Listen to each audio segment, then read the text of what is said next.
Bom dia, Campo Grande, bom dia, Mato Grosso do Sul, leitores e telespectadores do Top Media News, começando mais um Cara a Cara comigo, Vinícius Quinello.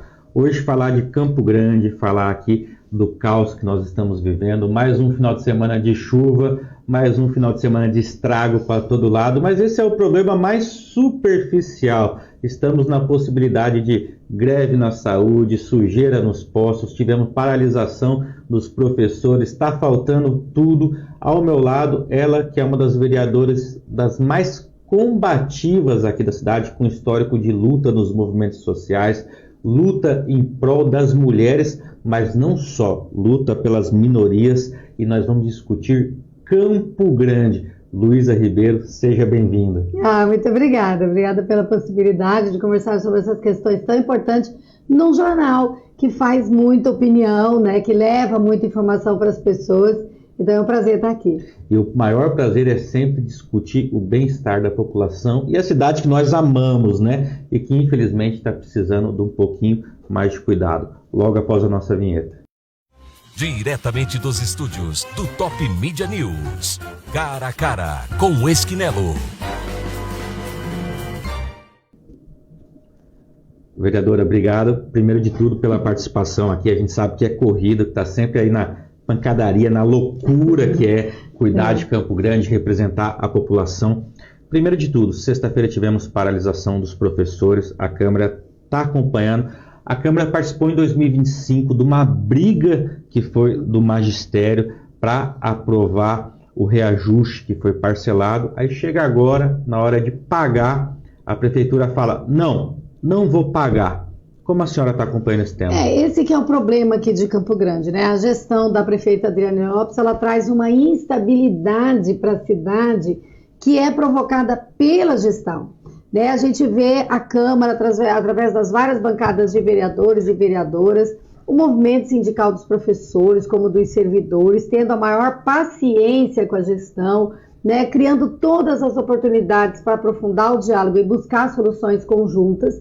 Então foi como você disse, nós passamos mais ou menos uns 2-3 meses acompanhando os professores, seja pela Comissão Permanente de Educação da Câmara, seja pelos mandatos individualmente, os professores mobilizados, organizando para fazerem um parcelamento do reajuste do piso salarial da categoria.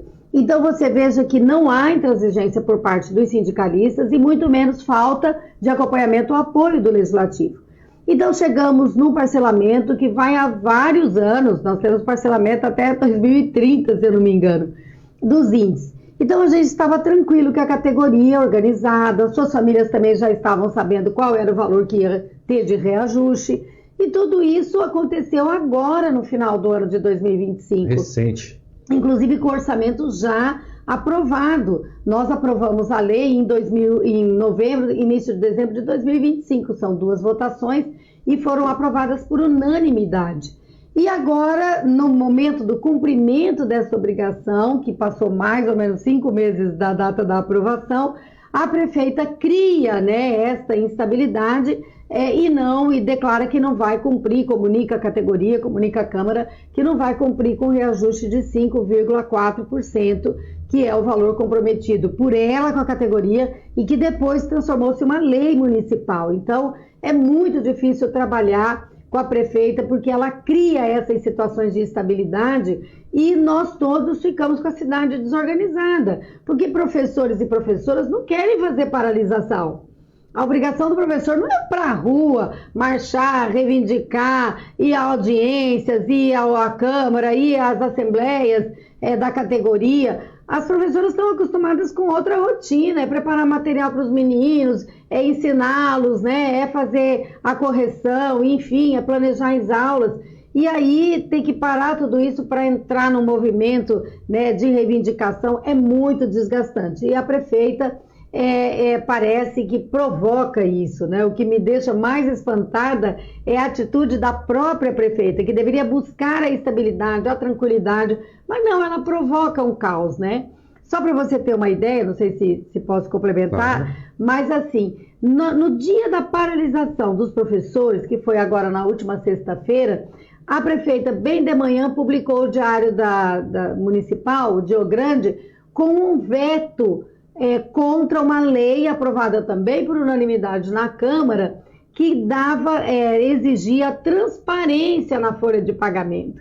Então, como que a prefeita quer fazer o diálogo com os servidores sobre a dificuldade eventual que ela tenha para fazer o cumprimento desse 5,4% ou outros reajustes para outras categorias, se ela veta aquilo que a sociedade, através da Câmara, exige, que é transparência na folha de pagamento. Mas a prefeita faz isso sem se incomodar, no mesmo dia que foi a passeata dos professores, foi uma passeata forte, né, que subimos até o Paço, foi acompanhada não só por mim, mas por 5, 6 outros vereadores, por deputados estaduais. Assim, há uma solidariedade na luta dos professores, e aí a prefeita simplesmente publica uma proibição, vamos dizer, aos dados da folha de pagamento, o que a gente vai buscando transparência desde aquele escândalo da folha secreta, que foi um monte de recurso público pago ilegalmente a servidores que estavam, vamos dizer assim, numa lista, né, num rol de pessoas próximas da prefeita e dos seus correligionários políticos. Nós saímos agora de um final de semana, choveu em Campo Grande, não, e é assim, né, eu não aguento que chove em Campo Grande, aí vem sempre o mesmo discurso, choveu mais que o esperado, choveu triplo mais que o esperado. Gente, chuva é uma coisa natural, né? Previsível, na né? natureza chove, né, gente? Mas aí destrói metade da cidade. Vai chover de novo, né? Eu não queria dizer não, mas para quem mora nesse mundo, chove. E nós acabamos de sair recentemente de uma operação do GAECO que tratou de tapa-buraco.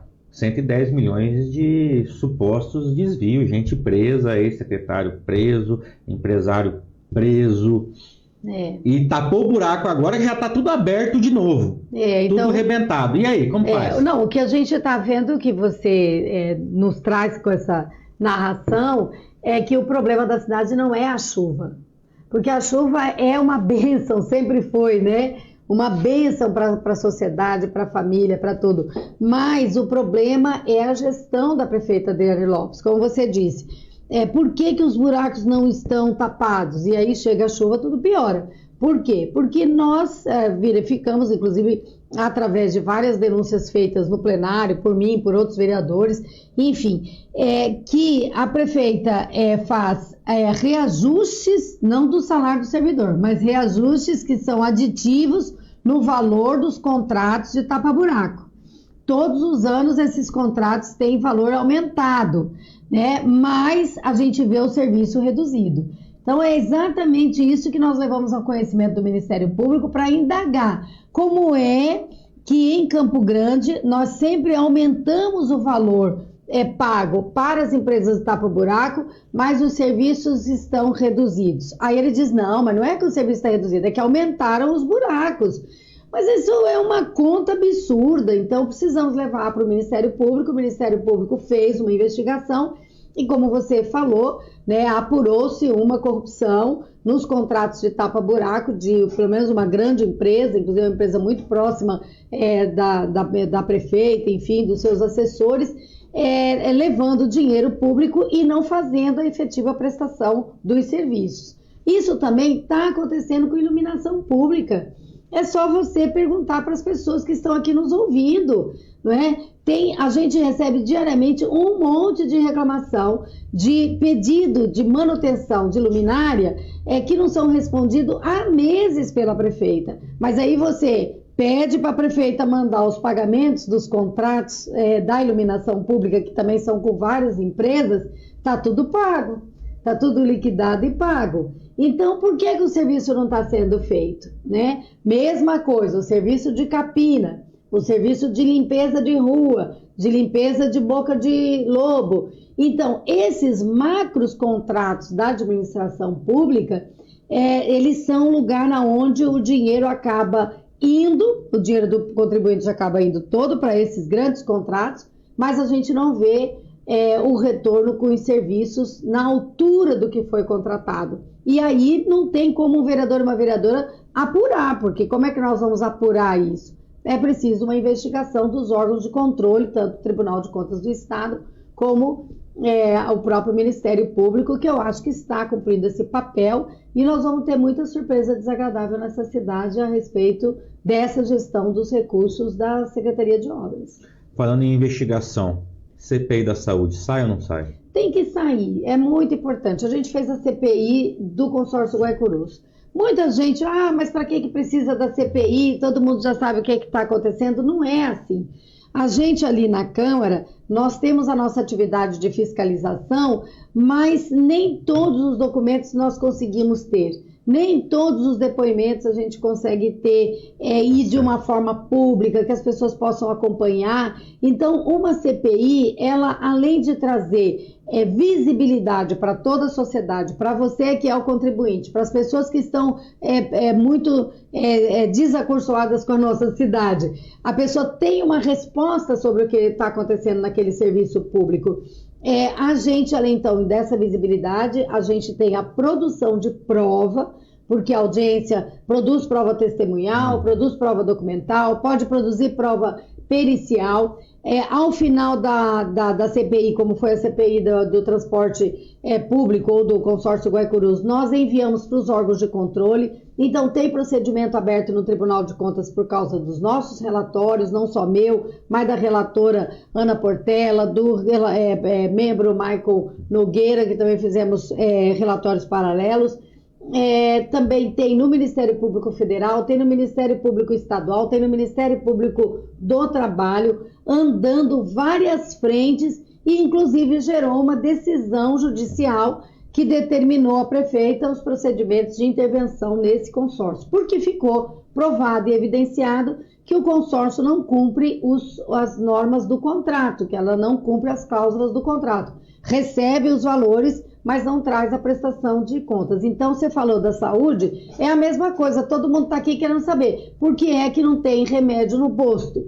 A prefeita falou esses dias numa entrevista, não sei se foi nesse veículo ou em outro, dizendo que 80% dos medicamentos estão nas unidades de saúde, nos postos, na UPA, no CAPS. Mas quem está aqui nos ouvindo, que utiliza o Sistema Único de Saúde, que vai num posto fazer a sua consulta e que precisa sair de lá com os remédios, confirma aqui pra gente que não tem os remédios. Então, nós precisamos sair dessa discussão. Qual que é o caminho? A investigação. E uma investigação se faz por onde? A Polícia Federal faz a dela, o DENASUS faz o dele, e o Ministério Público, mas a Câmara tem o dever de fazer a investigação pelos seus instrumentos, que é a CPI. Então, sou muito favorável à CPI da saúde.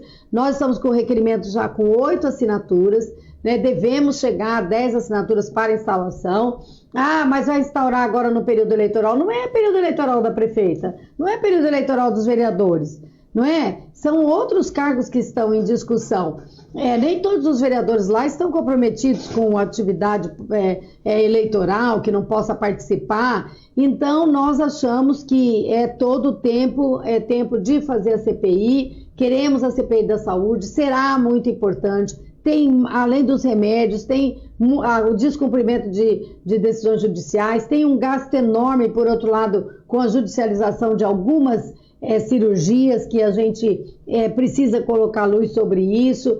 Tem o problema do sumiço de 156 milhões de reais, que foi denunciado também por nós e por outros vereadores no ano de 2024. Foram 3 decretos que a prefeita fez de suplementação, dizendo que eram recursos necessários para pagar a despesa do ano anterior. Nós passamos quase um semestre através de recursos, de requerimentos, de investigação, para saber no que estava sendo gasto os 156 milhões. Se toda a despesa da saúde do ano anterior, que era 2023, já tinha sido empenhada, paga, e o resto a pagar era muito pequeno. E aí nós não conseguimos a resposta. Fizemos a denúncia do DENASUS ao Ministério Público Estadual, enfim, fizemos audiência pública sobre isso, mas a gente ainda não tem a resposta, então a gente acha que é muito pertinente que esse tema também venha para a CPI. O uso de algumas ferramentas, como a Lei Maria da Penha, para calar críticos da prefeita com a cidade nesse estado, o que a senhora acha? Bem, você sabe que eu sou uma defensora das mulheres, da Lei Maria da Penha. Enfim, mais de quase 70% das pessoas que são entrevistadas, em pesquisas específicas, manifestam que o crime contra a mulher, o feminicídio, a violência doméstica, é a pior dos crimes. Mais do que isso, é a pior preocupação das famílias. Você sabe, quem está aqui com a gente ouvindo, que uma situação de violência com uma filha da gente, com uma mãe da gente, com uma amiga, destrói, né? Nós vimos o que aconteceu com a Vanessa, aqui, né, que é sua colega jornalista, uma mulher que tinha todas as condições de se defender, não conseguiu se defender, coitadinha, né? Então a Maria da Penha não conseguiu ser efetiva para a vida dela. Então a gente sabe que essa é uma defesa muito importante, nós fazemos. Mas a prefeita, ela alegou, esse processo está em segredo de justiça, então eu não consigo precisar. Mas até onde nós sabemos, ela alegou que como é que a gente fala? Influencer, né? Bruno Ortiz. Desculpa, o Bruno Ortiz, me desculpa, esqueci rapidamente seu nome. Mas o Bruno Ortiz, que é um influenciador aqui da cidade, que ele estava colocando a prefeita em perigo por alguns fatos que ela relata, e nós não sabemos exatamente quais são os fatos que ela relata. Mas tudo está aparecendo que é o que você disse, né? Usando a Lei Maria da Penha para outros fins que sejam fins de natureza política. E a prefeita tem como também usar outros instrumentos se ela estiver sendo ameaçada, se ela estiver se sentindo, porque a Lei Maria da Penha ela é um instrumento para preservar, né, claro, a integridade da mulher, seja física, psicológica e tal, e também apurar a questão da violência política de gênero, né? Mas isso é no âmbito da justiça eleitoral, então é o âmbito da justiça federal, então nós não entendemos bem como é que ela colocou esse processo. Nós achamos que não vai calar o influenciador, porque, né, ele não está fazendo diretamente nenhuma ameaça à existência dela, pelo menos até onde a gente saiba, mas de qualquer maneira a gente acha que a prefeita precisa responder às críticas e não querer calar as pessoas que fazem crítica a ela, né? Hoje você acha que Campo Grande é pior que na época do Bernal? Nós estamos numa pior crise, né? Porque o Bernal, nós tivemos uma crise de inconformismo, né? Depois virou todo esse problema aí, o Bernal está preso, enfim, por outras razões. Politicamente falando, administrativamente falando. Não vamos falar da parte policial. É verdade, ali, politicamente falando, o Bernal enfrentou um grupo político que queria tirá-lo do poder, isso todo mundo lembra, né? E colocar o vice, que é o Olarte. Então, foi uma crise no governo do Bernal terrível, aí depois foi outra crise no governo do Olarte, inclusive o Olarte também acabou sendo preso, daí por razões políticas administrativas, aí voltou o Bernal e logo vieram as novas eleições. Então, assim, foi um momento muito ruim, né? Bernal e Olarte foi um momento muito ruim da cidade. Mas agora eu acho que nós estamos sofrendo uma crise semelhante. É claro que ela tem mais estabilidade política, né? Porque não tem, assim, um grupo querendo derrubá-la, não é isso.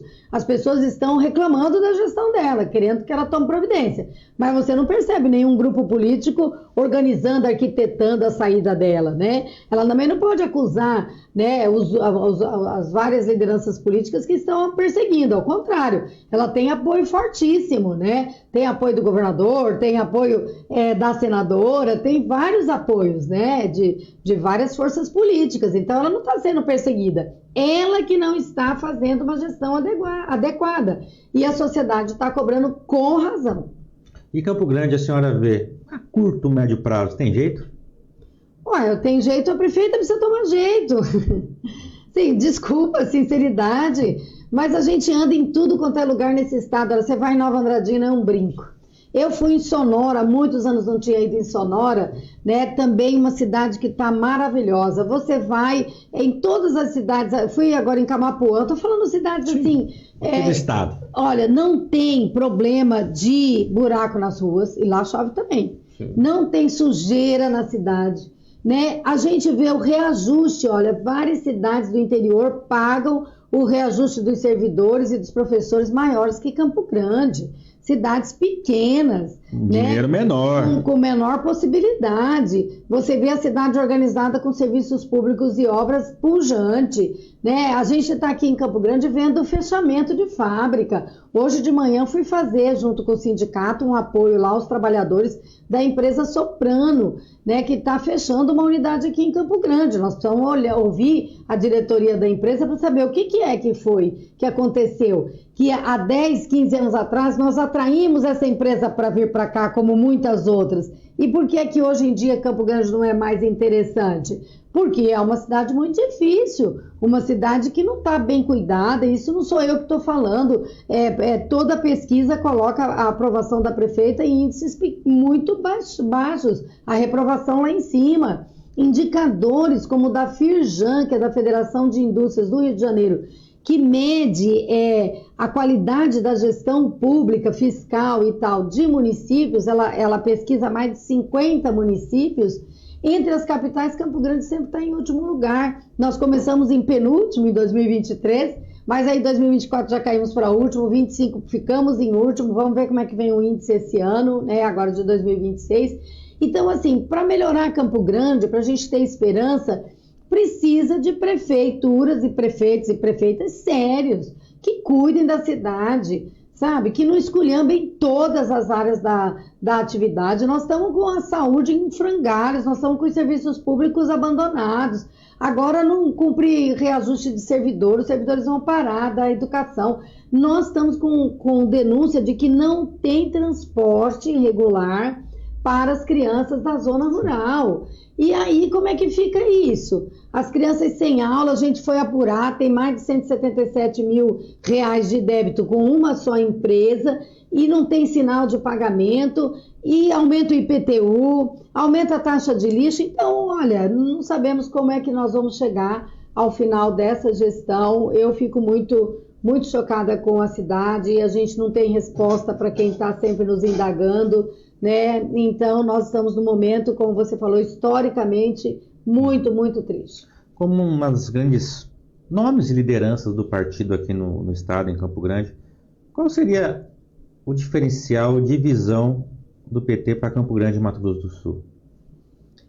Primeiro que a gente precisa ter uma gestão séria dos recursos públicos. Recurso público é para o serviço público. E nós precisamos fazer com que o dinheiro que é pago pelo contribuinte chegue no serviço público.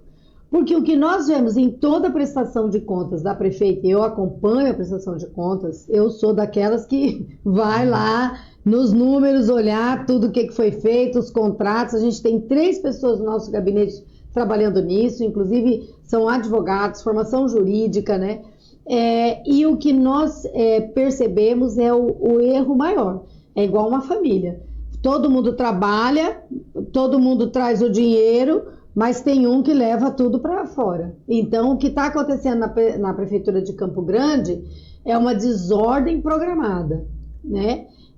Não quero fazer bem isso aqui, quero estar aqui para organizar privilégios para pessoas de meu interesse e lesando os cofres públicos. Isso não sou eu que estou falando, quem está falando isso é o Ministério Público, a Polícia, o Tribunal de Contas do Estado, da União, e a consequência é a qualidade dos serviços públicos, né? E uma inabilidade política imensa da prefeita, né? A relação dela com o governo federal, ela não consegue nem falar o nome do presidente Lula, um desrespeito. Nós falamos o nome da prefeita, nós falamos prefeita Adriane toda hora e tal, né? Tratamos ela com a responsabilidade que ela tem. Mas ela não consegue enxergar o governo federal como um parceiro. E é parceiro, tem trazido recursos, por exemplo, EMEIs. A gente tem mais de 9 obras paralisadas de educação infantil, que é fundamental para as famílias. As famílias estão sem as crianças na escola no primeiro período, que é de 6 mesinhos até 3 anos, que é as EMEIs. Quem está me ouvindo sabe o que é isso. A gente tem quase 4 mil crianças fora da sala de aula. Já melhorou? Já, mas não conseguimos atender toda a demanda. Tem dinheiro depositado no cofre da prefeitura, a prefeitura não toca as obras. Outras obras da cidade também têm recursos que não são aplicados. E aí fica fazendo essa confusão, né? Trocando secretários, enfim, uma gestão muito difícil e nós não temos resposta. Nós desejamos que essa gestão passe o mais rápido possível para que o povo pare de sofrer tanto. Vereadora, para finalizar, eleições 2026, é pré-candidata? Sou pré-candidata pelo Partido dos Trabalhadores a deputada estadual, nós estamos já organizando a nossa pré-candidatura. Claro que o foco maior do nosso pedido aqui de voto no momento eleitoral será em Campo Grande, porque eu estou aqui há muito tempo, né? Já fui eleita e reeleita pelo Partido dos Trabalhadores, fui aqui a 12ª mais votada, a primeira mulher eleita, enfim, nós tivemos quase 5.000 votos, 4.900 e tantos votos, e nós queremos fazer uma campanha muito forte em Campo Grande, porque também sentimos falta de uma representação forte na Assembleia Legislativa que trate da nossa cidade. Lá, de vez em quando, a gente vê um deputado falando sobre Campo Grande, mas andando pelas ruas, fazendo a fiscalização dos serviços estaduais, federais, próprios municipais, ajudando a cidade, a gente não percebe. Então, a gente sabe que falta representação na Assembleia Legislativa para ajudar Campo Grande. Eu quero ser uma vereadora de Campo Grande, dessa região toda, mas também temos muitas pessoas que nos ajudam no interior, que estão sintonizadas com a forma que a gente pensa, que é a defesa dos direitos humanos, a defesa das pessoas com deficiência, das mães atípicas, da preservação do meio ambiente, da liberdade religiosa, do combate ao racismo, né? Da saúde, dos serviços públicos, contra a privatização. Então, são essas as pautas que a gente defende. Então, tem muita gente que quer uma pré-candidatura com essas características e eu vou cumprir esse papel. Vereadora, desejo toda a sorte esse ano, não só para a senhora, mas principalmente para Campo Grande, que a gente está precisando, viu? Agradeço muito a presença aqui. Não, isso foi muito importante aqui para mim. Muito obrigado. E, gente, até a semana que vem. Muito obrigado a todos.